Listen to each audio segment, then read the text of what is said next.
শুরুতেই আজকের এই এক্সপ্লেনারে সবাইকে স্বাগতম। আজ আমরা অত্যন্ত সিরিয়াস কিন্তু ভীষণ দরকারি একটা বিষয় নিয়ে কথা বলবো। আমাদের আজকের সোর্স মেটেরিয়ালটা হলো প্রিকারসার্স অফ কার্ডিয়াক অ্যারেস্ট বা হার্ট অ্যাটাক হওয়ার 5টি আগের লক্ষণ। মানে একদম মেডিকেল সোর্সের উপর ভিত্তি করে আমরা দেখব কিভাবে বড় কোনো বিপদের আগে শরীর আমাদের অ্যালার্ম দেয়। চলুন শুরু করা যাক।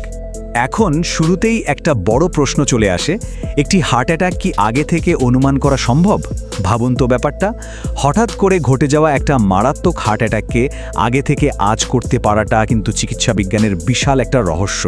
আর ঠিক এই প্রশ্নটাই আমাদের আজকের এই বিশ্লেষণটাকে এতটা গুরুত্বপূর্ণ করে তুলেছে। আচ্ছা, চলুন বিষয়টা একটু ভেঙে দেখা যাক। এই প্রিকারসার বা আগের লক্ষণ বলতে আসলে সোর্সগুলোতে কি বোঝানো হয়েছে? সহজ ভাষায় এটা হলো একটা আর্লি ওয়ার্নিং সাইন বা আগাম সংকেত। বড় কোনো মেডিকেল এমার্জেন্সি ঘটে যাওয়ার ঠিক আগে আমাদের শরীর আসলে কিভাবে সংকেত দিতে শুরু করে সেটা যদি আমরা পিছন থেকে চিন্তা করি, তাহলেই এই প্রাথমিক লক্ষণগুলোর আসল গুরুত্বটা পরিষ্কার হয়ে যাবে। আমরা সাধারণত কি ভাবি? কার্ডিয়াক অ্যারেস্ট বা হার্ট অ্যাটাক মানেই একদম বিনা মেঘে বজ্রপাত, তাই না? কিন্তু সোর্স মেটেরিয়াল এখানে একটা দারুণ কন্ট্রাস্ট বা তুলনা তুলে ধরেছে। একদিকে আমাদের সেই পুরনো ধারণা, আকস্মিক বিপদ, আর অন্যদিকে হলো শনাক্তযোগ্য আগাম সতর্কবার্তা। সোর্স কিন্তু দৃঢ়ভাবে দাবি করছে যে এই চরম বিপদের আগেও শরীর বেশ কিছু পরিষ্কার লক্ষণ প্রকাশ করে, যা আমাদের সেই বিনা মেঘে বজ্রপাতের ধারণাকে একেবারেই পাল্টে দেয়। The threat and the promise, একদিকে জীবনের বড় হুমকি আর অন্যদিকে এই বিপদ এড়ানোর সম্ভাবনা। তো এখানে সবচেয়ে ক্রুশিয়াল পয়েন্টটা হচ্ছে আমাদের আজকের তথ্যের মূল ফ্রেমওয়ার্ক। সোর্সের নির্দিষ্টভাবে ঠিক 5টি আগাম লক্ষণের কথা বলা হয়েছে। এই স্পেসিফিক সংখ্যাটা কিন্তু ভীষণ জরুরি, কারণ যখন আমাদের জানা থাকে যে ঠিক 5টা সংকেত আছে, তখন যে কোনো এমার্জেন্সিতে মাথা ঠান্ডা রেখে একটা সুনির্দিষ্ট পদ্ধতি ফলো করা আমাদের জন্য অনেক সহজ হয়ে যায়।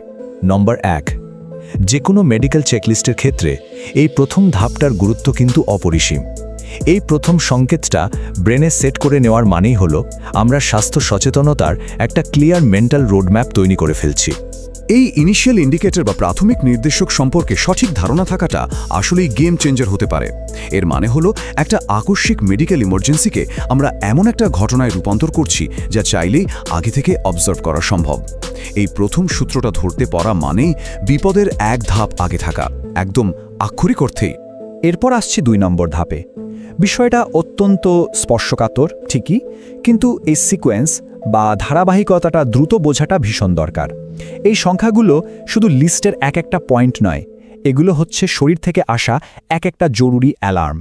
যখনই এই দ্বিতীয় সতর্কবার্তাটা নজরে আসে, তখনই কিন্তু ক্লিনিক্যাল পিকচারটা আরেকটু পরিষ্কার হতে শুরু করে। এই ধাপটা আমাদের বুঝিয়ে দেয় যে লক্ষণগুলো আসলে বিচ্ছিন্ন কোনো ঘটনা নয়, বরং এগুলো একটার পর একটা মিলে একটা বড় বিপদের ধারাবাহিক সংকেত তৈরি করছে। ব্যাপারটা অনেকটা পাজল মিলানোর মতো। নম্বর 3, এই তৃতীয় ধাপে এসে পুরো ফ্রেমওয়ার্কটা আরও বেশি প্রাসঙ্গিক হয়ে ওঠে। খেয়াল করবেন, জরুরি মুহূর্তে মানুষের মস্তিষ্ক কিন্তু সাধারণত ব্ল্যাঙ্ক হয়ে যায়, কিন্তু এই যে 1, 2, 3 এমন একটা স্ট্রাকচার ব্লেসড, এটা যে কোনো ক্রাইসিস মোমেন্টে স্মৃতিতে ধরে রাখা বেশ সহজ করে দেয়। এই 3 নম্বর লক্ষণটি হল সচেতনতার ঠিক মিডওয়ে পয়েন্ট বা মধ্যবর্তী একটা পর্যায়। সোর্স অনুযায়ী এই ধাপে পৌঁছানোর মানে হল উপসর্গগুলো ক্রমশ তীব্র হচ্ছে।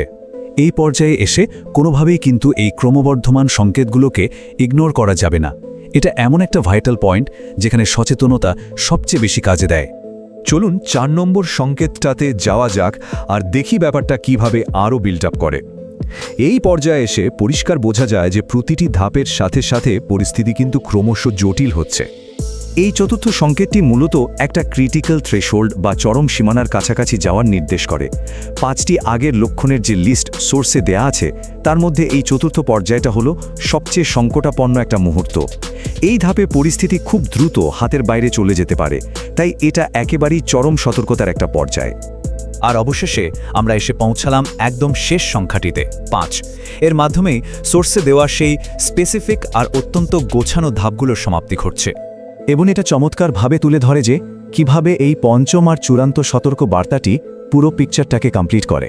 এই শেষ লক্ষণটাই হলো সেই ফাইনাল ওয়ার্নিং, যা নিশ্চিত করে যে একটা বড় ধরনের মেডিকেল এমার্জেন্সি ঘটতে যাচ্ছে। কি লক্ষ্য রাখতে হবে তার পুরো সিকোয়েন্সটা বুঝতে এই শেষ ধাপটা জানা অত্যন্ত জরুরি। দ্য পাওয়ার অফ অ্যাওয়ারনেস, সচেতনতার শক্তি কিভাবে একটি জীবন রক্ষাকারী হাতিয়ার হতে পারে, সেটাই এখন দেখার বিষয়। মূল ইংরেজি সোর্সের কথাটি আরেকবার মনে করা যাক। Precursors of cardiac arrest, 5 early warning science. এই একটা মাত্র কোটেশনই আমাদের পুরো এক্সপ্লেনারের মূল ভিত্তি। এটা বারবার আমাদের মনে করিয়ে দেয় যে এই ধরনের মারাত্মক ঘটনার আগে অবশ্যই কিছু আর্লি ওয়ার্নিং সাইন থাকে, আর সেগুলো জানা থাকাটা একদম মাস্ট। একইভাবে মূল সোর্সের বাংলা কথাটাও কিন্তু একদম to the point. Heart attack হওয়ার 5টি আগের লক্ষণ। এই বাইলিঙ্গুয়াল বা দ্বিভাষিক প্রেজেন্টেশনটা একটা বিষয় নিশ্চিত করে যে স্বাস্থ্য সচেতনতা আর প্রতিরোধমূলক ব্যবস্থার গুরুত্ব আসলে ইউনিভার্সাল। ভাষা বা সীমানা যাই হোক না কেন, জীবন বাঁচানোর এই জ্ঞান সব জায়গায় সমানভাবে প্রযোজ্য। তো এই পুরো সোর্স মেটেরিয়াল থেকে খুব লজিক্যাল একটা ফ্লো বেরিয়ে আসে। প্রথমত, প্রিকারসার বা আগাম লক্ষণের কনসেপ্টটাকে গভীরভাবে বুঝতে হবে। দ্বিতীয়ত, এই 5টি সংকেতের ফ্রেমওয়ার্কটিকে স্বীকৃতি দিতে হবে। এবং তৃতীয়ত, স্বাস্থ্য সচেতনতাকে সবকিছুর উপরে প্রায়োরিটি দিতে হবে। এই ইনফরমেশনগুলো শুধু জানার জন্য নয়, বরং এগুলো সরাসরি আমাদের প্র্যাকটিক্যাল অ্যাকশন নিতে সাহায্য করে। এই এক্সপ্লেনারের একেবারে শেষে এসে একটা বিষয় কিন্তু খুব গভীরভাবে ভাবার মতো। শুধুমাত্র এই সাধারণ সচেতনতার মাধ্যমে আমরা কতগুলো ইমার্জেন্সি আটকাতে পারি? প্রশ্নটা একবার নিজেকে করে দেখুন। এই সামান্য আগাম সতর্কতাগুলো চিনে রাখার মাধ্যমে হয়তো অসংখ্য জীবন বাঁচানো যেতে পারে, ঠেকানো যেতে পারে বড় বড় সব ট্র্যাজেডি। এই চিন্তার রেশটুকু নিয়ে আজ শেষ করছি। আশা করি এই তথ্যগুলো আমাদের সবার দারুণ কাজে আসবে।